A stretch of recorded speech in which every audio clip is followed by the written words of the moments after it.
सुंदरवन जंगल में टुनटुनी अपनी सौतेली माँ के साथ रहा करती थी। टुनटुनी बेटा जल्दी उठो और फ्रेश हो जाओ। मैंने तुम्हारे लिए नाश्ता बना दिया है और बताओ मैं तुम्हारे लिए लंच में क्या बना दूं? ए नौकरानी, तू चिकनी चुपड़ी बातें करना छोड़ दे। ऐसा करने से तू मेरी माँ नहीं बन जाएगी। तू सिर्फ इस घर की नौकरानी है और नौकरानी ही रहेगी। जब टुनटुनी अपनी माँ से बदतमीजी कर रही थी तभी चिंटू वहाँ पर आता है। टुनटुनी, ये तुम्हारी माँ है, नौकरानी नहीं। इनसे ढंग से बात करो और खबरदार तुमने इन्हें नौकरानी कहा तो चलो जल्दी अपनी माँ से माफी मांगो। पापा, मैंने कोई गलती नहीं की है। मैं इनसे माफी नहीं मांगूंगी। आप इन्हें समझा दीजिए, ये मेरी माँ नहीं है। मेरे ऊपर हुक्म ना चलाया करें। टुनटुनी गुस्से में मुंह फुलाकर वहाँ से चली जाती है। तब चिंटू टूनी से टुनटुनी के किए हुए की माफी मांगता है। टुनटुनी की गलतियों को भूल समझकर माफ कर देना। वो अभी बच्ची है, धीरे धीरे वो तुम्हारे प्यार को समझ जाएगी। आप माफी क्यों मांगते हैं? टुनटुनी मेरी ही बेटी है, मुझे कोई दुख नहीं है। धीरे धीरे समय तेजी से गुजरने लगता है। एक दिन टुनटुनी के स्कूल में फैशन कंपटीशन का आयोजन होता है। तब टुनटुनी घर आकर अपने पिता चिंटू से कहती है, पापा, मेरे स्कूल में फैशन कंपटीशन है। आप एक अच्छे से जूते ला दीजिए। ठीक है, मैं ला दूंगा। अगले दिन चिंटू सुंदर से जूते लाकर टुनटुनी को देता है। पापा, ये शूज तो बहुत ही सुंदर हैं। इस बार तो कंपटीशन मैं ही जीतूंगी। हाँ हाँ बेटा, तुम ही जीतोगी। टुनटुनी बेटा लाओ, ये जूते मैं अच्छे से रख देती हूँ। कंपटीशन वाले दिन जब तुम इसे पहनोगी मैं तुम्हें तैयार करूँगी। नहीं, मुझे तुम पर विश्वास नहीं। अगर मैंने तुम्हें ये जूता दे दिया तो तुम इसे बर्बाद कर दोगी। नहीं बेटा, ऐसी कोई बात नहीं है। मैं तो तुम्हारा हमेशा भला चाहती हूँ। मैं जानती हूँ तुम मेरा कितना भला चाहती हो। अब जाओ, जाकर अपना काम करो। मेरे काम में अड़ंगा मत डालो। पापा, आप मेरे स्कूल आएंगे ना? मुझे बहुत खुशी होगी आपको वहाँ देखकर। लेकिन इस औरत को लेकर मत आइएगा। इतना कहकर टुनटुनी वहाँ से चली जाती है। कंपटीशन वाले दिन जब टुनटुनी तैयार हो रही होती है तभी उसके शूज फट जाते हैं। ये क्या हो गया? मेरा जूता तो फट गया। अब मैं क्या पहन कर जाऊँ? मैं कंपटीशन में हार जाऊंगी।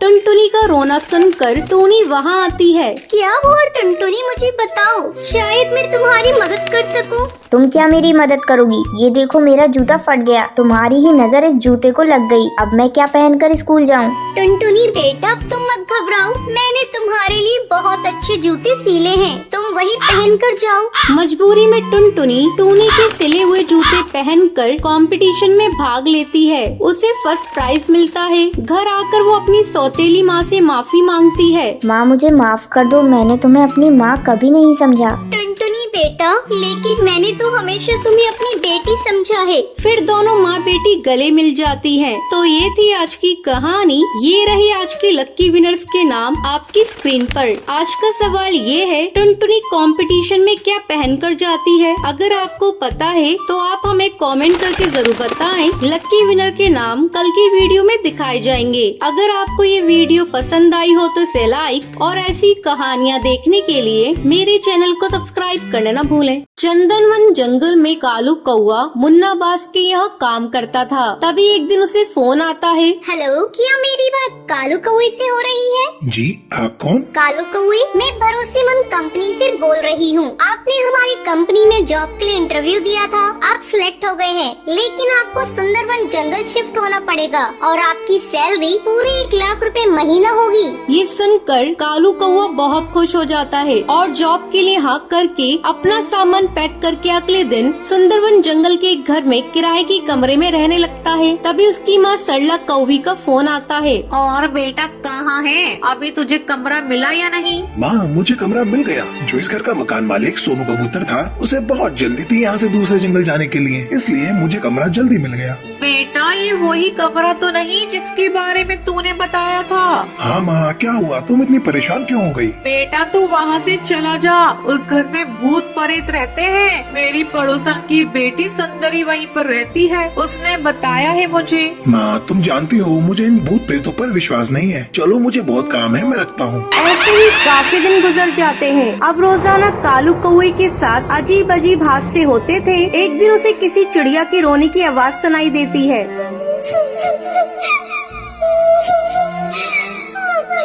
मुझे मुझे कोई बचाओ।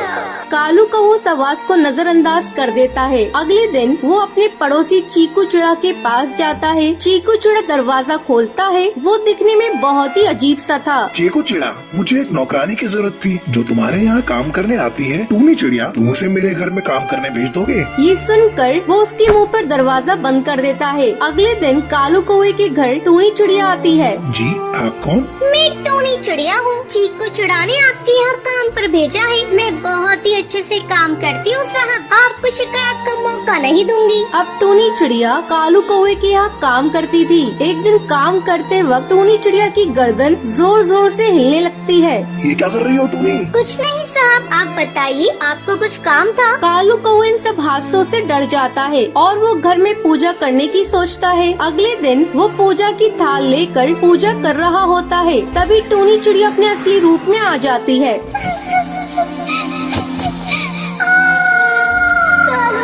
तू क्या कर रहा है? मैं कहती हूँ रुक जा, तुझे नजर नहीं आ रहा? मुझे तकलीफ हो रही है, मेरा पूरा बदन जल रहा है। मैं कहती हूँ रुक जा, वरना इसका अंजाम बहुत बुरा होगा। ये देखकर कालू कौवा डर के मारे घर से बाहर भागता है और अपने पड़ोसी चीकू चिड़ा के घर जाता है। चीकू चिड़ा, चलिए बाहर आओ। तुम्हें पता है टूनी चिड़िया नौकरानी नहीं, वो एक चिड़िया की आत्मा है। मैं जानता हूँ, क्योंकि वो मेरी ही बीवी टूनी चिड़िया है। मैंने उसे तुझे मारने के लिए भेजा था। टूनी चिड़िया उड़ते हुए वहाँ पर आती है। उस घर में हमें मारा गया था। उस घर में जो आएगा वो बचेगा नहीं, हम उसे मार देंगे। अब तेरी बारी है कालू कौवा, तुझे कौन बचाएगा?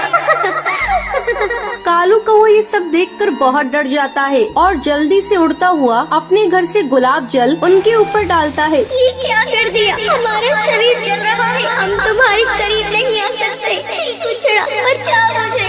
ये कहकर वो दोनों वहाँ से गायब हो जाते हैं। कालू कौवा उस घर में जादूगरनी को बुलवाकर उस घर से सारी आत्माओं को बाहर करवा देता है और खुशी खुशी इस घर में रहने लगता है। तो ये थी आज की कहानी। कि आपको पता है कालू कौवे को नौकरी करने के लिए कौन सी कंपनी से कॉल आता है? अगर आपको पता है तो आप हमें कमेंट करके जरूर बताएं। अगर आपको ये वीडियो पसंद आई हो तो इसे लाइक और ऐसी कहानियाँ देखने के लिए मेरे चैनल को सब्सक्राइब करना ना भूलें।